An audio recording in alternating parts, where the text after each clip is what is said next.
ఈరోజు సిద్దిపేట నియోజకవర్గంలోని సిద్దిపేట రూరల్ మండలంలో గల వెంకటాపూర్ గ్రామంలో నిన్న అకాల వర్షం కారణంగా వడగళ్ల వాన ఎదురుగాలులు విపరీతంగా రావడం వల్ల ఈరోజు ఐకేపీ సెంటర్లలో ఈరోజు ఎంతో మంది ఒడ్లు నానబోసుకుంటే ఆ ఒడ్లన్నీ నిన్న కురిసిన వర్షానికి తడి ముద్దలైనవి. రైతన్నలంతా బాధపడుతూ ఉన్నారు, మా ఒడ్ల సంగతి ఏందని.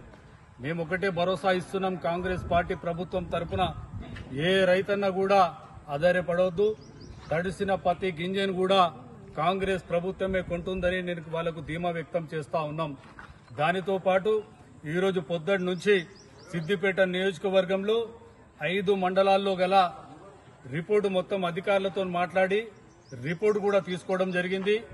ఏ మండలాల్లో ఎంత పంట నష్టం జరిగింది, ఎక్కడ ఇప్పటికి కొయ్యని వడ్లు కూడా పంట ఎక్కడ నష్టం జరిగింది కూడా రిపోర్టు మా చేతికి వచ్చింది.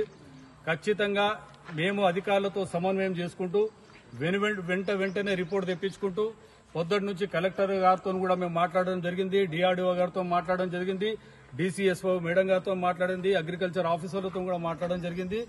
సిద్దిపేట నియోజకవర్గంలో 5 మండలాలు పట్టణంలో ఎక్కడైతే సిద్దిపేట పట్టణంలో పత్తి యార్డులో పోసినటువంటి వడ్లకు కూడా కాంగ్రెస్ ప్రభుత్వం రైతన్నకు అండగా ఉంటుందని ఒకటి తెలియజేస్తా ఉన్నా. ఇంకో విషయం చెప్తా ఉన్నా, ఈరోజు సిద్దిపేటలో హరీష్ రావు గారు రైతుల మీద కపట ప్రేమ చూపిస్తూ సిద్దిపేటకు ఆయనకి ఇంటి పక్కనే ఉన్న పత్తి యాడికి వెళ్లేసి ఒక ఫోటో దిగి ఫోటో స్టిల్ ఇచ్చి ఏ మండలంలో పోకుండా కేవలం కూత కూసే దూరంలో ఉన్న ఒడ్ల కాడికి పోయి మేము ఆదుకుంటాం ఏదో చేస్తామని మాటలకు చిలక పలుకులు వలుకుతా ఉన్నాడు. నేను హరీష్ రావు గారిని ఒకటే అడుగుతా ఉన్నా, గత ప్రభుత్వంలో